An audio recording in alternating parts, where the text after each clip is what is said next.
Welcome to this explainer. Today, we are diving into a fascinating, honestly kind of overlooked, and highly specific world the ancient Italian countryside. When we think of ancient pantheons, we usually picture these massive figures ruling over broad domains, like the sky, the sea, or the underworld, right? But what we're looking at today is something much more intimate. It's grounded, literally. And it is entirely tied to the day-to-day survival of the ancient farmer. I mean, think about it. Is there literally a god of manure? It sounds like a joke, doesn't it? But put yourself in the mindset of an ancient agricultural society for a second. Their very lives depended on the success of their crops. They were entirely at the mercy of wildly unpredictable natural forces. If the soil failed, or if a sudden storm hit, or if the livestock got sick, that wasn't an inconvenience. That was a literal matter of life and death. So because they sought to control these chaotic forces, they quite literally had a deity for every single hyper-specific aspect of rural life. So yes, that includes crop blight. And yes, absolutely, that includes manure. Okay, let's dive into this. To truly understand how this whole system worked, we need to start exactly where the farmer starts, preparing the earth. Before a single seed can sprout, well, before any harvest can be reaped, the earth itself has to be prepped. This is the foundation of the whole shebang. Ancient farmers knew you couldn't just toss seeds on barren dirt and cross your fingers. You needed enrichment. You needed divine intervention right down at the level of the soil itself. And that brings us to the answer to our earlier question. Meet Ster-Quilinus, who is also sometimes known as Ster-Cuttis. He is the actual god of fertilizer, manure, and the enrichment of the soil. I absolutely love this because it just goes to show that for the ancients, literally nothing was too messy, too dirty, or too mundane for a little divine intervention. In an agricultural society, manure is life. It is the raw material that brings dead soil back to life. So having a specific god dedicated to manure, it just shows how incredibly practical and deeply observational these ancient farmers were. They respected the dirt, and they absolutely respected what it took to make it fertile. Now, once the soil is perfectly enriched by Ster-Quilinus, the life cycle can finally move forward into the light. And here we have Flora. She's the goddess of flowers, of spring, and of the blossoming of plants. Just imagine the incredible wave of relief a farmer feels when that long, brutal winter finally breaks and those first green shoots and little flowers actually start to appear. Flora represents that beautiful, optimistic arrival of spring. It's the immediate, visible reward that comes right after all that hard, dirty work of prepping the soil is finally finished. But once spring has sprung and the plants are blossoming, we move right into the next crucial stage of the farmer's year. We shift our focus to the really powerful forces of ongoing growth, the tending of orchards, and the inevitable progression of the seasons. Because look, a blossoming plant is great and all, but it actually needs to survive and grow into something that can sustain the community, right? This requires a completely different kind of divine energy. They needed gods who oversaw the long game of agricultural growth. And this brilliantly illustrates just how incredibly specialized these deities were. On one side, we have Vertumnus. His domain is actually quite broad. He is the god of seasonal change, general plant growth, gardens, and fruit. Basically, he's the driving force of the changing calendar. But then, right next to him is Pomona. Her domain overlaps a little bit, but she is highly, highly specialized as the goddess of fruitful orchards, specific fruit trees, and gardens. So if Vertumnus is the changing of the season that allows for growth, Pomona is the specific, tangible bounty of the fruit trees themselves. It is just a perfect division of divine labor. But of course, as literally any farmer will tell you, crops and orchards are not the only vital elements in the country. Ancient farmers desperately needed other resources to sustain their rural life. You can have the most fertile soil and the most beautiful orchards in the entire world, but if your animals die, or if your water source just dries up, well, your farm is finished. Hydration and livestock maintenance were just as absolutely critical as the grain and the fruit. So, to manage these essential resources, we look to two crucial deities. First up is Pallas. Pallas is the patron deity of shepherds, flocks, and livestock. When your entire wealth and survival are tied to the health of your sheep and cattle, Pallas is the one you turn to for protection against disease and predators.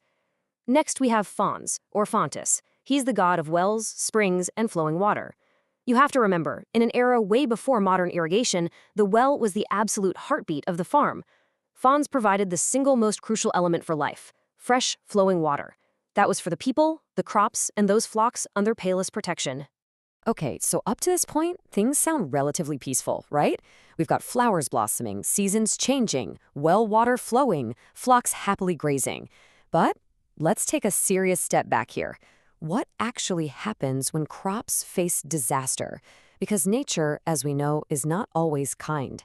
Try to imagine the existential dread these ancient people felt. You have done all the work. You've prayed to all the gods of growth, and then suddenly, completely out of your control, a threat appears that could literally starve your entire family. And that brings us to the dark side of the rural pantheon, the destructive forces. These are the gods of crop threats and violent storms. You see, ancient farmers didn't just have deities to bring good things. They absolutely needed deities to represent the terrifying natural threats they faced every single day. By giving these disasters a face and a name, they were basically creating divine coping mechanisms. It was their way of trying to negotiate with the destruction that just constantly loomed over their fragile agricultural existence. Now, what's really interesting about this slide is the stark contrast at play. Over on the left, we have Flora, again, the delicate goddess of blossoming plants representing hope and life, but juxtaposed directly against her is Robigo. Robigo is the goddess of cereal rust, crop blight, and mildew. Imagine looking out at your perfectly healthy field of wheat one day, and the very next day, it's just covered in a suffocating rust or mildew. That sudden, devastating turn from life to rot, that is Robigo. To ensure a harvest, you couldn't just pray for Flora's blessing. You had to desperately pray that Robigo would stay far, far away. And Robigo was not the only threat from the sky. We have to add Tempestus to this terrifying list. As you can probably guess from her name, she is the goddess of storms, rapid weather changes, and sudden squalls. I mean, you could survive the crop blight only for Tempestus to unleash a sudden, violent storm right before harvest time. A sudden squall could flatten an entire field of grain or strip an orchard bare in a matter of minutes. Ancient farmers deeply, deeply feared these unpredictable weather changes because they could wipe out an entire season's exhausting work in just a single instant. Let's move to and see how this builds, because if you somehow manage to survive Robigo's blight and Tempest's squalls, you finally reach the ultimate goal, the successful harvest phase. But here's the thing. Cutting down the grain isn't the end of the story. All that food is entirely useless if it rots or gets stolen before you can actually eat it. The survival of the entire community now hinges on one final, absolutely critical act, which is safely storing the food so it lasts through those long, barren winter months. So here is the complete life cycle of agricultural success that we've traced today. It is a continuous and highly precarious journey. Step 1 is the foundation, enrichment, which is overseen by Sterculinus and his manure. Step 2 is the long haul of seasonal growth, guided by Vertumnus. And finally, Step 3, safe storage, which falls under the domain of our next deity, Consus. Every single step here has to succeed for the farmer to survive. Pay close attention to exactly how Consus is defined here. He is the god of grain storage in the harvested crops, quote, safely hidden underground. That specific phrase right there, safely hidden underground, that is incredibly telling. It highlights just how vital and how vulnerable the harvest actually was. Ancient farmers couldn't just leave their grain sitting out in the open. They had to hide it away. They had to protect it in subterranean silos. Consus was the divine protector of that buried treasure. He made sure it didn't spoil or vanish, effectively securing their survival through the harsh winter. So, the crucial point is, this table gives us a brilliant bird's-eye view of how incredibly comprehensive this pantheon actually was. We've got the entire agricultural life cycle managed by Sterculinus all the way through to Consus. We've got livestock and water covered by pails and fawns, and we've got the weather overseen by Tempestus. They essentially constructed this massive divine management system for every single aspect of rural life. But, wait a second. Look at that fourth category on the far right. War. Here we find the final, and honestly perhaps the most surprising outlier in our list, Nerio. Nerio is an ancient goddess of war and valor, and she's very closely tied to the early worship of Mars. Now, why on earth is a goddess of war and valor living right alongside these peaceful farming gods, gods of manure and flowers and fruit? At first glance, it seems completely out of place. But when you take a second and think about everything we have just uncovered about the sheer peril of ancient farming, it actually starts to make an incredible amount of sense. Which leaves us with this really provocative thought. Was the ancient harvest actually viewed as a literal war for survival? I mean, when your daily existence is an unending battle against sudden squalls, devastating crop blight, and the incredibly harsh realities of nature, farming isn't just some peaceful pastoral job, is it? It's a fight. And to win that fight, to keep your crops safe and hidden underground, you didn't just need fertilizer and water. You needed absolute divine valor. Keep that in mind the next time you drive past a farm. I really hope this deep dive into these unique deities has entirely changed how you view the ancient countryside.